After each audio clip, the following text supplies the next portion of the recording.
I confronted my wife on our anniversary about her infidelity, and in a rage I took my own form of revenge. "Where did you get this?" she asked, visibly shocked.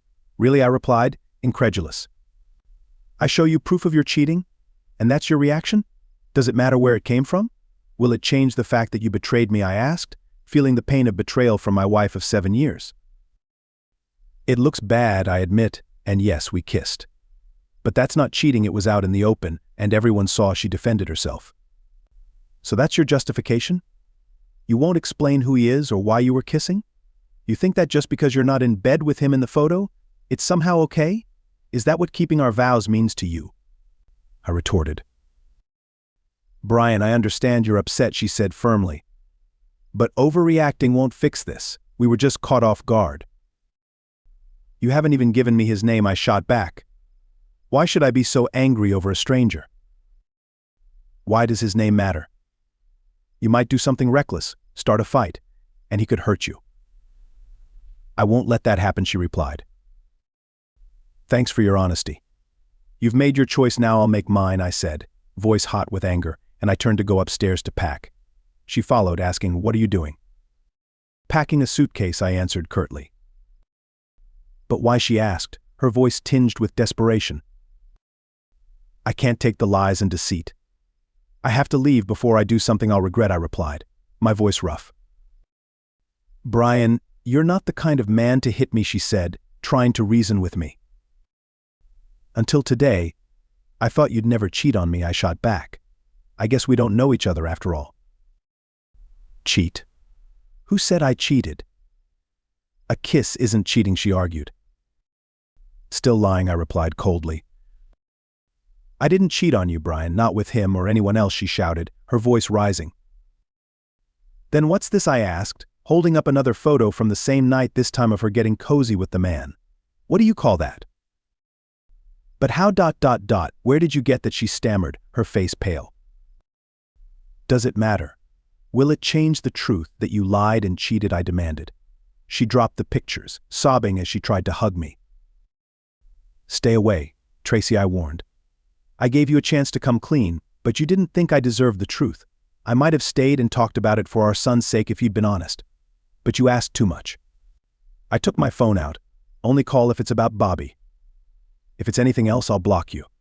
"Got it," she nodded as I walked out, furious and heartbroken. I checked into a motel that Friday night, taking the weekend to decide what to do. If I divorced her, Bobby would grow up in a single-parent home, and I'd likely be paying alimony and child support. I wished she had just explained or apologized. That's why I decided it was best for us to spend some time apart to consider our next steps. But the loneliness hit hard. I missed my wife and son deeply, and the silence was unbearable. I cried myself to sleep. By noon the next day, messages began to arrive. With a background in engineering, I'd worked my way up to a management position at a research and development center, which meant we'd relocated for my job. Tracy had eventually taken a role at a call center for a credit card company, where she found a tight-knit social circle. These were the people Tracy had turned to, telling them everything about our situation. I was shocked that she'd shared our private issues with them, even as she stayed silent with me. I hated that people knew the details of our relationship without us having the chance to discuss it ourselves. Cassidy, her best friend, seemed to be the one leading the charge. She insisted we meet at her house at 6 p.m. on Sunday. Suspicious, I suggested Angus Steakhouse instead, so I could leave if needed. They reluctantly agreed. I had my reasons for accepting, to understand why Tracy had done this, to gauge where our friends' loyalties lay, and to see if anyone else had played a role. As an account manager, I was used to confrontations and could keep my composure. I wanted answers before making a decision. I parked nearby and walked to the restaurant, realizing they'd arrived early to strategize. I found this amusing. There was one open seat next to Tracy, who stood up to greet me, but I stopped her. "If you don't mind, I'd prefer to sit at the end of the table, away from her." "If that's a problem, I'll sit somewhere else," I said. Cassidy quickly responded before Tracy could. "Of course, Brian. Jared, could you switch seats with Brian?" she added. "Your dinner's covered, so let's order." We were in a private dining area for privacy. As everyone placed their orders, I handed out copies of the photo showing Tracy kissing the mystery man. Since everyone here seems keen on us working things out, I'm shocked Tracy shared our private issues with you all before we even talked about them ourselves. This alone shows her disregard for me and our marriage, I said. Cassidy started to speak, but I cut her off. Before any discussion, I want clarity. Look closely at this picture. Does anyone recognize the man? Tracy won't give me his name. I'm sure someone here knows. If you want to help, I need facts. If no one can be upfront, there's no point in continuing this conversation. Silence fell over the group. Even Cassidy didn't know what to say. No one denied knowing him or volunteered a name. I had my answer. Thanks for your time, I said, but it looks like no one's interested in really helping us work things out. Someone can have my steak. I've lost my appetite. I stood to leave. Tracy called after me, begging me to come back, but no one else tried to stop me. It was clear that they were her friends, not mine. Tracy, Cassidy, and the others had hoped for a civil discussion, but I had taken them by surprise with my demand for the truth. They weren't expecting my response. I hadn't mentioned it at the restaurant, but as I left the motel, I stopped at a fast food place to pick up something to eat. Once home, I thanked the babysitter Tracy had arranged earlier and had a quick meal.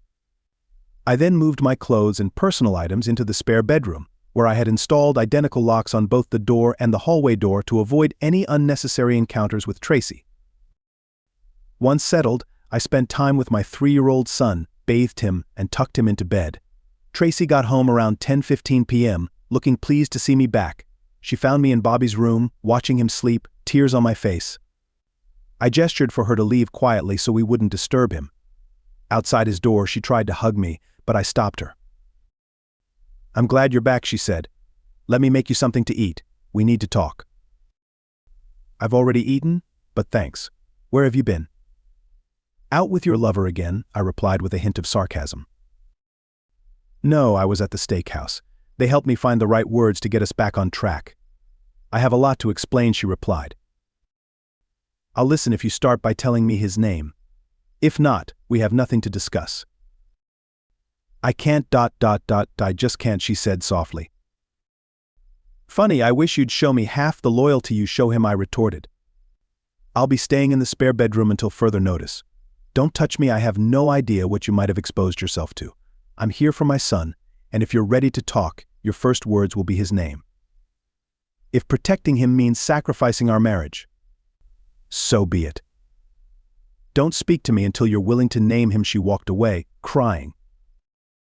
For the next week, Tracy and I only spoke through Bobby. Then, on Monday evening, I came home to an unexpected surprise. Everything seemed normal until I entered the kitchen, where I was suddenly surrounded by Tracy's friends, all clearly eager to see me. They were careful not to say anything that might set me off, but I could feel them treading lightly. "Where's Bobby?" I asked first. "I don't want him around for any adult discussions." "I dropped him off at the babysitter's. He'll stay there tonight," Tracy explained. "I see," I said, surprised. They'd clearly arranged this in advance without informing me. "We all parked a block away to keep this a surprise," Cassidy added, "just in case you drove by." "Well, you've certainly surprised me. Why are you all here? Is there something I should know?" I asked. "Yes, honey," Tracy began. "Let's go to the living room so I can explain. I'm ready to answer your questions." "Fine, but I need to use the bathroom first. I'll join you in a minute in the restroom." I discreetly turned on the recording feature on my phone and slipped it into my shirt pocket. When I returned to the living room, I noticed 2 unfamiliar faces, one of whom I immediately recognized as Tracy's lover, sitting beside a younger woman. "Tracy," began Brian, "meet Elliot Franklin and his wife Gail. They've been friends for a while. I know it's a shock, but you wanted to know who he was. We all agreed this was the best way to tell you. And please, if you feel angry, remember the others here don't want anyone hurt." "So you're finally showing me who he is. A bit late to worry about me being hurt, isn't it?" I replied dryly. "You didn't care about hurting me, only about keeping him safe. But don't worry, I won't touch him. Who knows what he's given you?" The group groaned in frustration, and Cassidy jumped in. "Brian, we understand why you're upset. Can we keep things calm? We're here to give you the information you asked for. You wanted to know who he was, and now you do. We also thought you'd want to talk to him, which is why he's here." Elliot stood up, extending a hand. "I know we've had a rough start. I hope we can find a way to get along, or at least be civil. I'll treat you with respect if you'll do the same. May I call you Brian?" I kept my hands at my sides. First off, since we're meeting for the first time, Mr. Franklin, you should address me as Mr. Wilson. There's no familiarity here. And you talk about respect, but you've already disrespected me beyond measure. I don't intend to return that with courtesy. Fair enough, Mr. Wilson, he replied, nodding. I was referring to respect in our conversation today, not the past. I'd like to explain my side regarding what happened between me and your spouse. Please don't call her my wife, I interrupted. That might not be accurate much longer. I'm thinking about divorce, as you likely know. How should I refer to her, then, Mr. Wilson? Refer to her as the woman I married, I can accept that. Very well, Mr. Wilson. I'd like to explain what happened between the woman you married and me. I hope you'll find my perspective helpful. Go ahead, Mr. Franklin. I'm listening. Elliot took a breath and continued, Look around, Mr. Wilson. You're surrounded by a group of attractive, like-minded people, including the woman you married and yourself. Do you think it's just coincidence that all your closest friends are above average in appearance? We came together naturally, drawn to each other, and as our friendships grew, so did the closeness among us. We're all in stable relationships, built on deep confidence in our partners. It's this trust that makes us inseparable. We all thought the same was true for you and the woman you married. He gestured to his wife. Take my wife, Gail, she's amazing, and we plan to be together for life. No man, including you, could ever take her from me. This sense of security allows us to share with others for our mutual growth. Monogamy is an outdated concept. Real love involves trust, intimacy, understanding, and even sharing. How wonderful for you and your wife, Mr. Franklin, and for everyone else here who seems to agree. But that has nothing to do with me or the woman I married. With all due respect, Mr. Wilson, don't you see the benefits of trust, understanding, and security in your own marriage? By expanding these boundaries, you both could grow together, he replied, spreading his arms to gesture to everyone around us. If what you're saying is true, Mr. Franklin, then you've just labeled every woman here as less than honorable, including the one I married. I can't believe how easily you've convinced her to stray from her values. A real gentleman doesn't interfere in someone else's marriage. I think you misunderstand, Mr. Wilson. This isn't a one-sided invitation. You're also encouraged to be part of our philosophy. You could be with anyone here if you wanted. Had you not reacted so negatively, she would have discussed these potential benefits with you. When she felt cornered, she grew anxious and pulled back.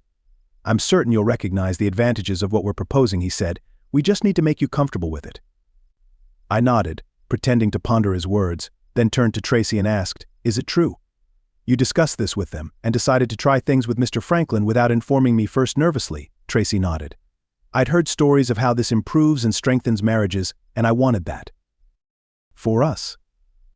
My feelings for you haven't changed. I just wanted to share what I'd learned to convince you it could benefit us, she smiled. As if realizing it was our first real conversation since that night. So you expect me to believe that just one time with him made you this skilled, I asked. It wasn't your first, was it? She looked down, avoiding my gaze. Mr. Franklin stepped in, don't you see, Mr. Wilson? We helped her realize the positives, and you're welcome to join as well. There are additional benefits. I eyed him sharply. So, you see yourself as some kind of ladies' man, Mr. Wilson responded confidently. I am skilled and considerate, guiding partners like the woman you married. She'll learn, and you'll benefit from her newfound experience. Relationships often hit stagnant phases. I turned to Tracy again. Have I ever avoided trying something new? If you wanted to shake things up, why didn't you discuss it with me instead of going to him? She pleaded, Please don't misunderstand. You're a tender, sweet lover, which I appreciate most of the time. But sometimes I crave something more assertive, which Elliot provided. He's not replacing you in my heart. I kept my anger controlled, realizing our relationship couldn't be repaired. Internally I was in turmoil, but I remained composed. Now, my focus was on gathering leverage to disrupt their lives for tearing apart my home. Thank you, Brian. Now, do you view our group more positively? Will you and Tracy join us? Your marriage could grow stronger, I promise, forcing a smile, I replied. I need time to process this. Tracy and I need a private conversation first. Once we settle things, we'll get back to you, all right? He nodded weakly, needing my answer instantly but not receiving it. Sure, he said reluctantly. Take the time you need. As he nodded, 3 large men grabbed and restrained me. Despite my surprise, I didn't feel threatened. Tracy stepped over, pulled my phone from my pocket, and started deleting videos. Brian, we want to trust you, but until you're fully with us, we must safeguard ourselves, she said. It was obvious they had detected my recording of that night. Tracy looked at Elliot, who asked, "Is everything erased?" Tracy responded, "Yes, there's no recording of tonight." She pocketed my phone, showing she was committed to their group. I gave the defeated look Elliot sought. He continued, "Don't be so down, Brian. I'd like to think you were recording to make your own choices within our group, but we can't take any chances." He patted my back as the group quietly left. I grabbed my keys and headed to the garage. Tracy asked, "Where are you going to pick up Bobby?" "If that's okay," I replied. "I was hoping we could reconnect tonight." "Do you have to go now?" she asked. "I miss my son. I'll be back soon," I replied, walking out. Hungry, I stopped at Angus Steakhouse for dinner. The meal didn't disappoint, and I savored the tender meat, mentally reviewing the night's events, hoping my plan would work. Mrs. Stevenson thanked me for the generous tip. I sensed I might need her help soon. Bobby was overjoyed to see me, laughing all the way home. I bathed and fed him, putting him to bed. Tracy mentioned she'd made something light to eat, but I told her I'd already eaten and encouraged her to care for herself. She brushed me off, irritated, not wanting to disrupt Bobby. We both had work the next day. As I prepared for bed, Tracy wanted to talk. "Brian, what's going on? You seemed interested in Elliot's offer, then shut me out." "What changed?" she asked. "I'm glad you asked. Let me respond with a few questions. Maybe your answers will clarify things," I replied. "Go ahead," she said. "Before they left, 3 men held me in our own house, and you said nothing. Is that correct?" I asked. It wasn't like that she objected, wasn't it? Were 3 men restraining me, yes or no? Tracy hesitated, then replied, "Yes." I interrupted, "And did you object? Were there any witnesses who also did nothing?" "Yes or no?" Reluctantly, Tracy answered, "No, we're getting somewhere." "Next question, did I ask you to take my phone and delete anything from it?" I pressed. "No," she said quietly. "All right, this next question is lengthy, so pay attention to avoid repeating it. You admit you didn't oppose me being restrained in our home, and you also admit you deleted recordings from my phone without my consent. Was this done at someone else's urging?" I continued. Tracy looked down, answering, "Yes, that's right. And since no one requested you delete anything in my presence, you must have decided to do this independently. Is that true?" I asked pointedly. She glanced down. "Yes, I hadn't seen it that way." "It feels like a betrayal," she admitted, her voice trembling. "It is a betrayal, Tracy. Now, do you understand why I'm done with you? Your own answers reveal it all. You've shown today that you're on their side, not mine. I'm going to bed alone. I don't want to be near someone who can so casually betray me." She started to sob as I left her in the hallway. I locked the door, and around 4 a.m., I heard her attempting to open it, but the lock held. Tuesday morning, I spoke with the vice president. "Dan, can you recommend a skilled divorce attorney, someone who'll advocate strongly for the husband?" I asked. "Please tell me you're not asking for yourself," Dan said, visibly concerned. "Unfortunately, I am," I replied, keeping my composure. "I'm friends with Ted Russ from our legal firm. He can suggest someone." "Let me reach out and get back to you," Dan offered. "Thank you, Dan," I said, feeling a slight sense of relief. "Don't worry, Brian. This stays between us," he reassured. "You don't know how much that means to me." I said, genuinely grateful.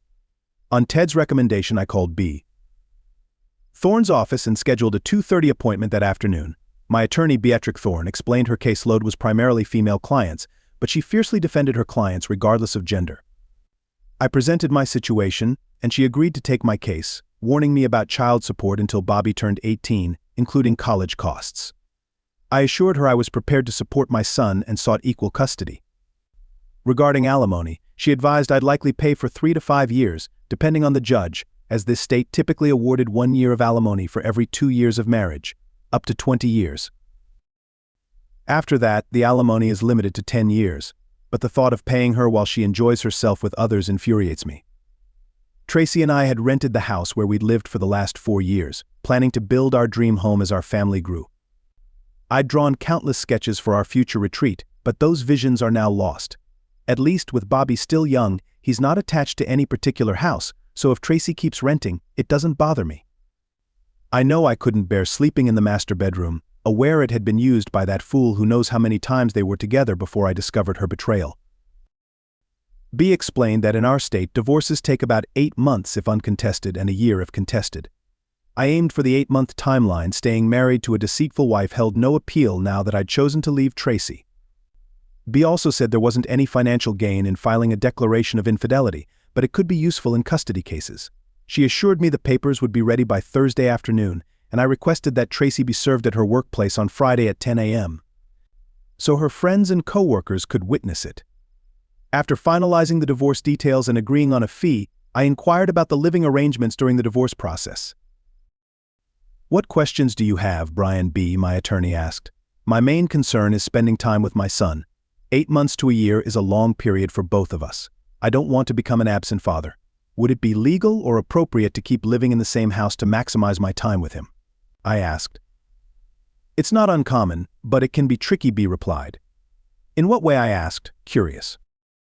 "When she's served on Friday, she'll be very upset. If you're nearby, she might retaliate." "Are you ready for her anger?" B explained. "Absolutely, I can handle it, knowing we'll be legally separated," I replied confidently. "She might not want a divorce. Sometimes, wives who cheat want both their husband and their affair," B warned. "But it's a legal process, right? She can't stop it just because she doesn't want to," I asked, making sure I understood. "True, but she could make things difficult," B noted. "How?" I asked, concerned. "If you become intimate before the divorce, the timeline resets to 0, and you'd have to wait another 8 months. The state would see it as a choice to end the divorce process," B explained. "That won't be an issue for me, though I can see Tracy attempting to lure me to delay things. I'm resolute. B, I won't give in," I assured her. "You don't have to," she insisted. "Tracy could claim you had an affair, and proving otherwise is nearly impossible, which would reset the timeline. Judges often find it hard to believe there wasn't intimacy when you're under the same roof. I've seen it before, Brian, and I strongly advise against it."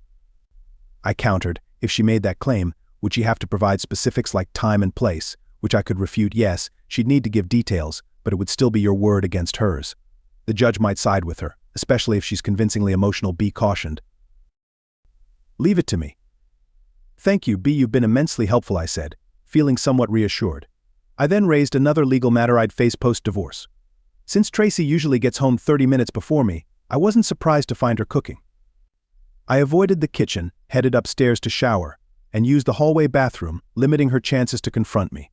I brought a change of clothes, practicing living separately under the same roof. When I came out of the bathroom, she was waiting in the hallway.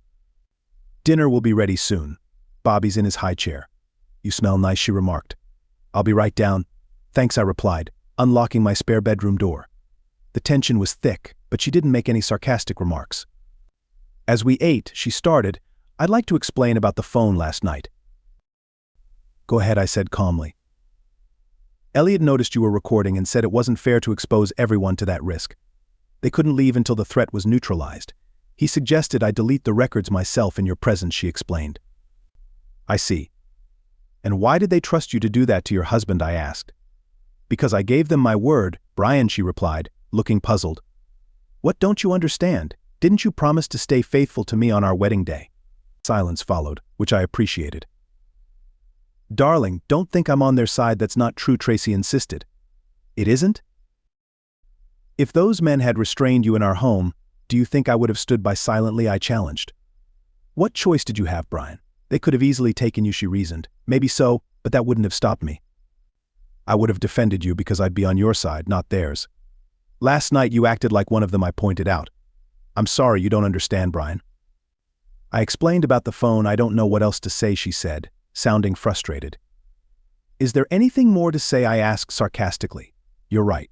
How did you get those pictures, Brian?" "I'd like to know," she asked, her curiosity piqued. "I'm sure you would.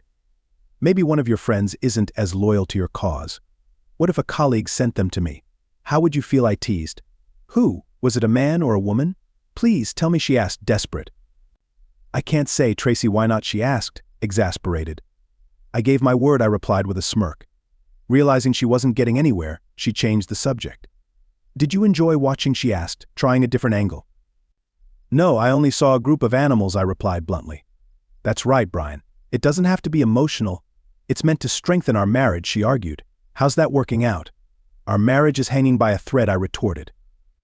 "I feel closer to you already," she added sarcastically. "Don't be like that, you don't understand," Tracy said. "Has our life become so dull and empty that you think we can't stay together without involving others?" I asked, disbelief in my voice. "I didn't say that. It's not about survival. Don't you want to do more than just survive? Shouldn't we take risks to strengthen our bond? What harm is there in that, she asked, sounding frustrated. The harm lies in the damage to the trust we once had. Your experiments are breaking our marriage apart. Maybe your friends don't value loyalty, but I do. I don't trust you anymore, Tracy. You've shown you're willing to do whatever you want behind my back. If it was that important.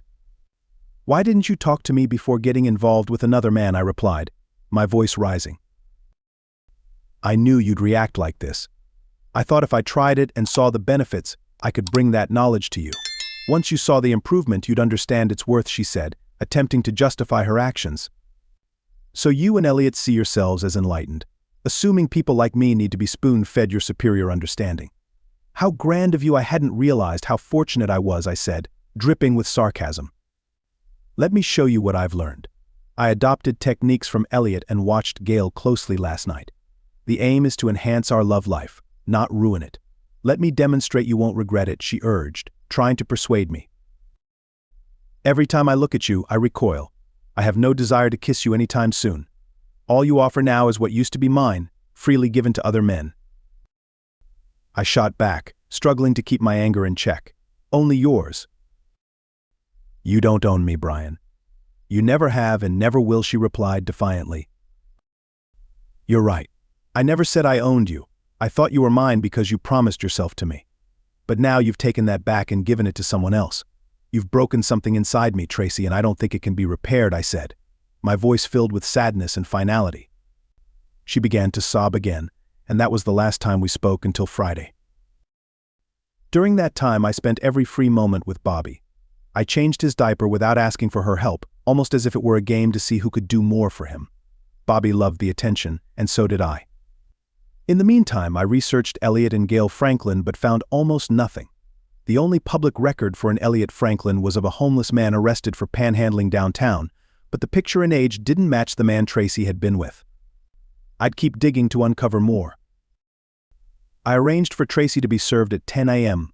on Friday, as I had a meeting with the local facilities managers chapter. These meetings typically last 2 to 4 hours, including lunch, and are sponsored by contractors promoting their services. If Tracy tried to contact me, my secretary would confirm my extended absence, and I'd leave my phone on silent, only answering emergency work calls. I wasn't avoiding her, I just wanted her to have time to absorb the shock before we talked. When I got back to work, I saw her many messages and returned her call. She answered almost immediately, clearly upset. It's about time. Are you serious about serving me in front of my friends? Do you know how humiliating that was? Are you really divorcing me over this? I told you it meant nothing, Brian. When will you understand that? Why haven't you been returning my calls? Why won't you talk to me? My secretary should have informed you I was in a management meeting. I called back as soon as I could. I have a job to do, and when have I refused to talk to you? I replied calmly. You've been avoiding me for the last 2 days, she said, her voice shaky. I'm talking to you now. Let's continue this discussion after work when we have more time, I responded firmly. She started crying. I don't want a divorce. Please, Brian, don't go through with this. Can we talk tonight? All right, tonight then. Goodbye, Tracy, I said, ending the call. After one last brief meeting about a lab issue, I called our contractor to resolve it and headed home early, knowing that Fridays were typically quiet. Since she might not feel like cooking, I picked up Chick-fil-A for dinner and texted her. She arrived shortly after I did, and I took Bobby from her car and carried him inside. As I held him, she hugged me. I set him in his high chair and helped feed him, despite the usual messes that come with babies at his age. She thanked me for getting takeout, and we chatted while playing with Bobby, even though she was still tearful. I spent the evening with Bobby, staying close to him until he fell asleep. He was my reason for enduring this difficult situation. Later, I found Tracy in the living room, looking over the divorce papers. She took a deep breath, trying to keep calm before she spoke. I'm sorry, Brian, okay? Is that what you wanted to hear? She asked, her voice trembling. Honestly, it's the first apology I've heard since this began. What are you apologizing for? Exactly, I asked sternly. I'm sorry you saw those photos and found out that way. I can only imagine how awkward that was for you, she replied, trying to sound sincere. So, you're sorry I found out, but not sorry for cheating. Got it, I responded, feeling my anger rise. Don't say that. Elliot said that once you saw the benefits of our group, you'd understand. You'd have the freedom to be with other women, just like I can be with other men, she explained, desperately attempting to justify her actions. Of course, that's what he told you. But neither of you bothered to ask me about infidelity. It's sad that you trust his words more than mine. He doesn't know me, nor does he understand our marriage, apparently. Neither do you, I replied, feeling betrayed. Look, I realize now that I acted poorly. You're right, I should have come to you first. Elliot told me that if I'd approached you, things would have gone better. He believes you'll eventually accept it, but now I'm not so sure. Why don't you drop the divorce, and let's go back to normal? She pleaded. Normal? That train has already derailed. You blew it up by cheating. Just sign the papers, and let's move forward with our lives, I said resolutely. Do you want Bobby to end up in a single-parent household, calling another man dad? No father wants that for his son. Reconciliation would be best, she argued. I wouldn't want him calling another woman mom if you remarried after a divorce, I countered. True, but you should have thought of all this before breaking your vows, I replied coldly. Sure, it would hurt to hear him call someone else dad, but it's better than him growing up in a home filled with lies and betrayal. I'm not interested in your group of unfaithfulness. They may be appealing to you, but to me, they're repulsive. I'll never be intimate with you again. Tracy, put that in your pipe and smoke it, I said with finality. You're only saying that to hurt me, and it does, she said, her voice breaking. What if I gave it all up completely, swearing to never do it again? What if I cut ties with them as friends? I'm desperate. You and Bobby mean everything to me. I'm sorry you think I've turned my back on us, but it's not true. I value you two above all else. She pleaded, tears streaming down her face. I hear what you're saying, Tracy, but I don't believe you. You've already proven yourself a liar. I can't trust you anymore. Just sign the papers, and let's be done with this, I said, my tone firm. I'll never sign those papers. I don't want a divorce, and I'll fight you every step of the way, no matter how long it takes. Maybe I've lost you now, but I want you back. I'd crawl to you on my hands and knees, if that's what it takes, she vowed with determination. Too bad you didn't have enough faith in us to stay true to your vows. Once a cheater, always a cheater, that's how I'll always see you, I retorted. She started sobbing, realizing the struggle ahead. What now, she asked. I assume you're not planning to leave. I'm staying here with Bobby, we have nowhere else to go, she murmured. You're right. Bobby is my whole world now. I don't want to be away from him, so I'll stay here until the divorce is final. I don't need you to do my laundry, cook, or clean. I'll take care of my needs, you handle yours. And we'll both care for Bobby. Just don't touch me, you're repulsive to me now. We'll coexist until the divorce is over, but reconciliation is out of the question, I stated firmly. Her hope faded into disappointment. I understand, Brian, but divorces take a long time, and anything can happen. I swear I'll win you back, she declared. As long as you keep hanging around your friends, you won't have a chance. I won't spend time with them again. If bringing one of your friends here ever crosses your mind, know that you and he will regret it. Do you understand? I warned. Of course, love. I'll turn my back on them if that's what it takes. Would you prefer I quit my job and stay home as a full-time mom, she asked, searching for ways to repair things. No, it's too late for that. Besides, if you did, I'd just end up paying more child support in the divorce, I replied bluntly. She didn't appreciate my reply but maintained a cheerful expression. I decided to treat our arrangement as a temporary business partnership, focused solely on spending time with my son. For a few weeks, we communicated courteously, sticking to necessary exchanges. Surprisingly, we agreed to several suggestions from my attorney. I agreed to cover the rent while Tracy handled the utility bills. I canceled all joint utility accounts and transferred them to her name. With both our cars fully paid off, we each took responsibility for our own gas and insurance. We also managed our own meals, so there was no need to share grocery expenses. Achieving financial independence turned out to be simpler than expected, and since I was still paying most expenses, she accepted the arrangement. I transferred half of our savings to a separate account in my name, leaving the rest for her. She was unpleasant for a few days but soon realized I was merely following through with the terms of the divorce, even though she continued to refuse to sign. Tracy tried frequently to engage me in conversation, but I kept things polite, never refusing unless she got personal. I didn't ask her for anything or initiate conversations. One day, while searching my desk drawer for socks, I noticed the 3 photos of Tracy and her lover were missing. I frantically searched all the drawers, but they were gone. I knew who had taken them. Inspecting my bedroom door's lock, I found tiny scratches, indicating she might have had a locksmith create a key. The next day, I bought 2 identical locks for the bedroom and bathroom doors, hiding the keys. She didn't want me to know she had access to my room, and I didn't want her to know she couldn't anymore. Her continued dishonesty reassured me that divorcing her was the right decision. After a few months of doubt, she began suggesting we go out or do things together, but I always declined politely. She was growing anxious, missing her friends, but remembered her promise not to socialize with them. Soon I began receiving calls and messages from her friends, inviting me out or offering to distance themselves from her. I blocked each number without replying. In mid-December, she informed me she'd be having dinner with her friend Cassidy on Saturdays and asked if I'd mind watching Bobby. I agreed with the condition that she not bring anyone into the house. I joined my workplace's bowling league on those Saturday nights, enjoying myself and the attention Bobby received from the ladies. It was far better than staying home, wondering about Tracy. One night I arrived home later than her, and she questioned where I had been with Bobby. I told her the truth. She asked if she could join next time, and I responded honestly, explaining that I only left when she did. This upset her, but making her happy was no longer my priority. She frequently asked how we could rebuild a loving relationship if I never gave her a chance, but she still refused to sign the divorce papers. The process, which should have taken a year, was delayed.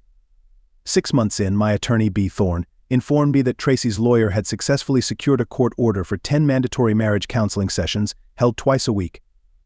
I was required to attend and respond to each question from the therapist. I asked if I could repeat the same brief sentence in response to every question, and B said that as long as it was relevant to the marriage, it was acceptable. I thanked her and ended the call. Tracy's lawyer had heard the therapist favored the wife and was critical of the husband. I didn't care about the therapist's opinion as long as I was following the law.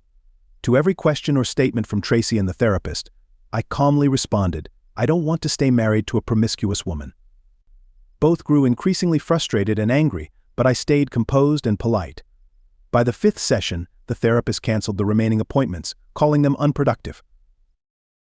The next few months passed without much change. I spent all my free time with Bobby, strengthening our bond. 4 days before the divorce hearing, Tracy moved out with Bobby, and I was served with a restraining order. B contacted me with troubling news. "B, you know me better than that." "None of it is true," I said, trying to stay calm.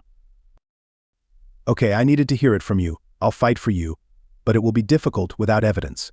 Has she provided everything necessary to investigate her claims?" B asked seriously. "Yes, I have the details in a folder in my office," I replied.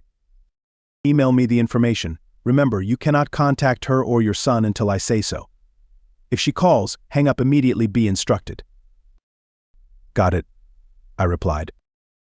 2 days later, I walked into the house after work and was stunned to see Tracy sitting at the kitchen table. Since her car wasn't there, she must have come with someone else. My first instinct was to leave to avoid breaching the restraining order, but she called out, "Brian, turn around and listen. If you want to see Bobby again." She had my attention. I kept my distance and listened without speaking. "Hand over your phone so I can turn it off," she demanded. I placed it on the table, and she turned it off to ensure no recording was possible. "I tried to reason with you, but you were too stubborn. I had to resort to desperate measures. How does it feel to be on the other side?" I claimed we slept together to reset the divorce clock, but Elliot convinced me to have a backup story in case your lawyer opposed it. "So I lied about you hitting me? We both know you never touched me, but I needed full custody of Bobby to minimize your time with him. It's cruel, but it gives me leverage. If you drop the divorce and agree to join our circle of friends, I'll lift the restraining order, move back in. And we can resume our marriage. Bobby wouldn't have to be in a single-parent family. What's not to like? You'll get used to it, I promise. What do you say, Brian? Live in reality with me, and you'll enjoy it." She aimed for what hurt most my son. Nothing in the world mattered more to me than him. "I'll give you my answer soon. For now, please leave," I insisted. She smirked as she passed by, knowing she had leverage. I waited until I heard the door close. Looking out the window, I saw a shiny Lexus pull up, driven by Elliot Franklin. He must be eager to keep her in his circle. I had a lot to consider. B informed me that I wasn't required to be at the divorce hearing, but I wanted to be there. As I exited the men's room and headed toward the courtroom, Tracy appeared, sneering, "You had your chance, you bastard. I'll destroy you in there. Your son will never know your name and will call another man dad.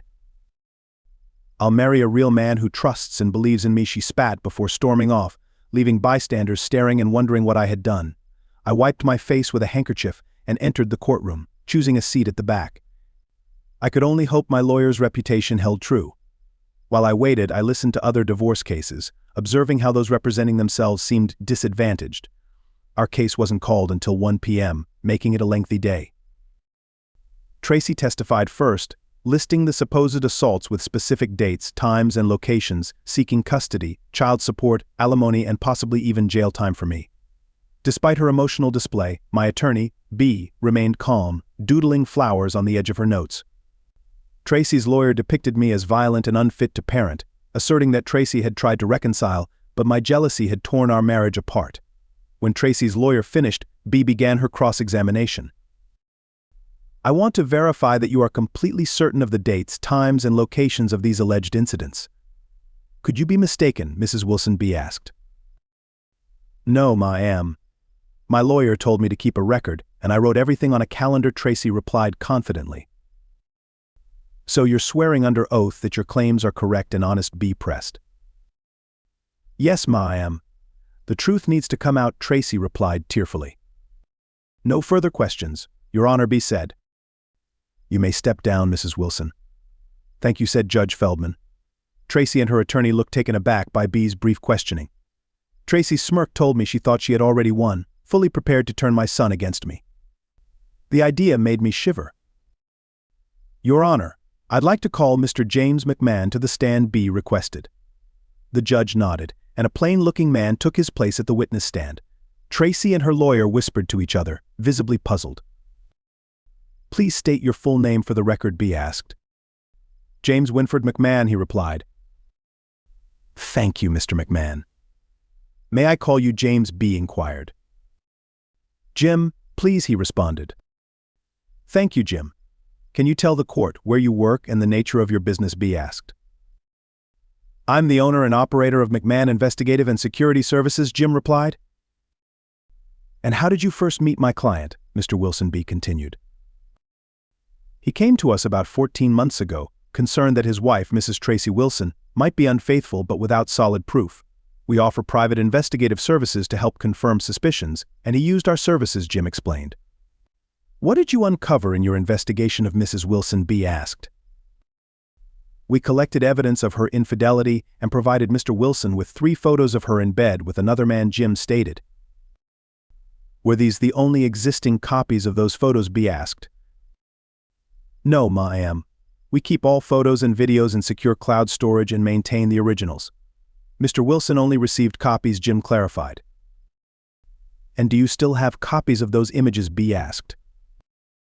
"Yes, I have copies of the original, unaltered photos right here," Jim confirmed.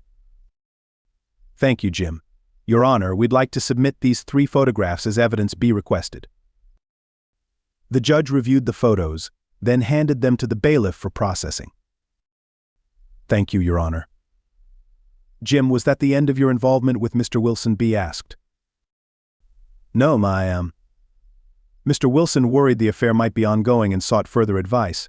I recommended setting up hidden cameras and microphones throughout his home to monitor calls, meetings, and other interactions, Jim explained. "And did Mr. Wilson hire your firm to install this equipment?" B inquired. "Yes, ma, I am. We installed the system the next day while both Mr. and Mrs. Wilson were at work," Jim confirmed.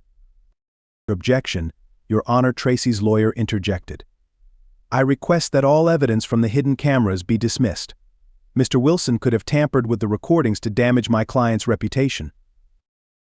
Judge Feldman looked at B. "Before I rule on the objection, I want to assess if it has grounds." Attorney Thorne. "Thank you, Your Honor," B replied. "Jim, can you describe the surveillance system installed in Mr. Wilson's home?" "All cameras transmit data wirelessly to a laptop hidden under the house, which connects to a wired Ethernet hub," Jim explained. "The data streams to our secure cloud servers. Mr. Wilson doesn't have access to the raw recordings. The laptop only stores the web address where the content is sent. The only way to access these files is through our firm. We carefully maintain the chain of evidence. Mr. Wilson's only role is to replace the camera batteries each month. Judge Feldman smiled and nodded. I've seen you in this courtroom before, Mr. McMahon. Your firm has a stellar reputation. The objection is overruled. Thank you, Your Honor, B said, then turned back to Jim. Jim, you heard Tracy Wilson's testimony accusing my client of assault. Here are the dates and times of those alleged incidents. Do you believe her claims have any validity? No, ma'am, they don't, Jim replied confidently. What makes you so certain? B asked. When we reviewed the recordings from those dates, we found no signs of violence. Mr. Wilson was happily playing with his son, and Mrs. Wilson was in another room. The household was calm at the time she alleged assaults occurred, Jim stated. Tracy and her attorney kept their eyes on the floor, avoiding contact. Jim, can you offer any additional information regarding these accusations? B prompted. Yes, I have a transcript of a phone conversation Mrs. Wilson had the day before she moved out, Jim explained. In it, she expressed guilt over how her husband was being treated and mentioned a plan to have someone else hit her so she could blame him, using it as leverage. Objection, Your Honor. This is hearsay, Tracy's attorney protested. I can provide the original recordings.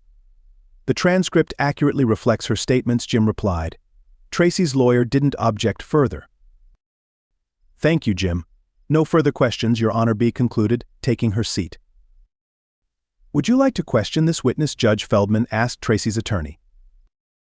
No questions, Your Honor, replied Tracy's lawyer, visibly defeated. Thank you, Mr. McMahon. You may step down, the judge said. Thank you, Jim responded, leaving the courtroom. After Jim left, Judge Feldman continued. It's evident that an innocent man has been falsely accused in an attempt to manipulate the court for full custody. Mrs. Wilson has committed perjury. A third-degree felony punishable by up to 36 months in prison. This transcript will be forwarded to the district attorney for possible charges. I grant full custody of Bobby Wilson to his father, Brian Wilson. Tracy Wilson will have visitation rights subject to Mr. Wilson's discretion. Mr. Wilson, please be reasonable with visitation, as your child needs his mother. I nodded in acknowledgement. As for alimony, I award $11,000 monthly to Tracy Wilson for 42 months. Both parties will retain their respective vehicles. And the checking and savings accounts will be divided equally based on their balances at the time the divorce petition was filed. Each party will keep their retirement accounts. Since Mr. Wilson has primary custody, child support will not be awarded. Mr. Wilson, would you prefer to remain in your current residence or relocate? Judge Feldman inquired. I rose and replied, Your Honor, I don't want to stay there any longer than needed. Tracy can continue renting the house. I'll be moving out. Understood. Mr. Wilson, Judge Feldman confirmed. The lease will stay with Mrs. Wilson. Tracy rose unsteadily.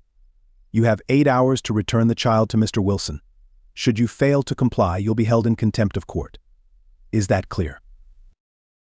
Yes, Your Honor, she answered tearfully. Good. All restraining orders are lifted, and I grant the petition for divorce in Wilson v. Wilson. You'll each receive your divorce decrees within 30 days. Realizing she'd lost her family, Tracy started crying. Turning to me, she said, Brian, I'll bring Bobby to your new place tonight after dinner. I'd like a few more hours with him. That's not necessary, Tracy, I replied. I've already found a new apartment, and I'll be moving in as soon as I leave here. I handed her a slip of paper. Here's the address. Bring Bobby tomorrow at noon. I'll be settled by then. She nodded, looking defeated. I'm sorry, this isn't the outcome I wanted. Well, now you can have that adventurous love life you were after without me. Enjoy your next open marriage, I replied with sarcasm. She remained silent. Thank you, Brian, she murmured. For what I asked, taken aback. For not going after Elliot and Gail Franklin. They're good people. Too bad you'll never know them the way I did, she said. No problem. I have no interest in Elliot or Gail Franklin, but I do have an interest in your company, I responded. I found out they have a strict non-fraternization policy. Tomorrow, I'll be suing your company, arguing that the violations of this policy contributed to my marriage's breakdown and nearly cost me my son. Ronald Hensley will be the main target. Seems he's been with a dozen female employees. Isn't he your manager, Tracy? She looked shocked. Turns out Ronald has a wife, Lydia, and 2 kids. I don't know if she's aware of his antics, but I'll make sure she knows, including his involvement with Rita Consuela, or as you know her, Gail. But why involve his family? His wife and children don't deserve this, she pleaded. Neither did Bobby, I replied coldly. He wrecked my marriage, so why shouldn't I ruin his? He almost took my son from me, why shouldn't his kids know the truth? Even now you defend him. If you stick around, Tracy, you might get your dream man. He could be single within a year, though he might also be unemployed. Just like your call center friends. Their silence regarding Ronald's behavior is also a violation of company policy. You want us all fired? How am I supposed to support myself now, she asked, distressed. Oh, don't worry. Your job is safe. I've promised your employer I'd keep this private as long as they continue to employ you, I assured her. You might even start your own circle of followers. Just imagine how fulfilling life will be without me standing in the way. Once you explain how infidelity strengthened our marriage, the others will be eager to join you. You may have trouble finding a new manager, but perhaps one of the husbands will step in. Imagine all the thrilling possibilities. But why protect my job while everyone else loses theirs, she asked. Because Bobby needs his mother around. It's not a high-paying job, but it's enough so you won't need to rely on me financially. When Bobby asks how I treated you during the divorce, I want to tell him I was fair. If you claim otherwise, I'll show him the evidence. Tracy and her friends had no idea I'd known her lover's real identity from the start. My private investigator had done excellent work. An engineer always approaches a problem with knowledge, and if we don't have the answer, we find someone who does. My lawyer B filed a suit against Tracy's call center for $1.5 million and settled for a substantial amount. B kept $250,000, with the remainder going to me. I wrote Tracy a check for $42,000, fulfilling my child support obligations in full, with plenty left to finally build my dream home. Word traveled quickly at work, and several single women began to see me as a potential partner. But after this tumultuous experience, I decided to focus on Bobby before considering dating again. Finally, I was free.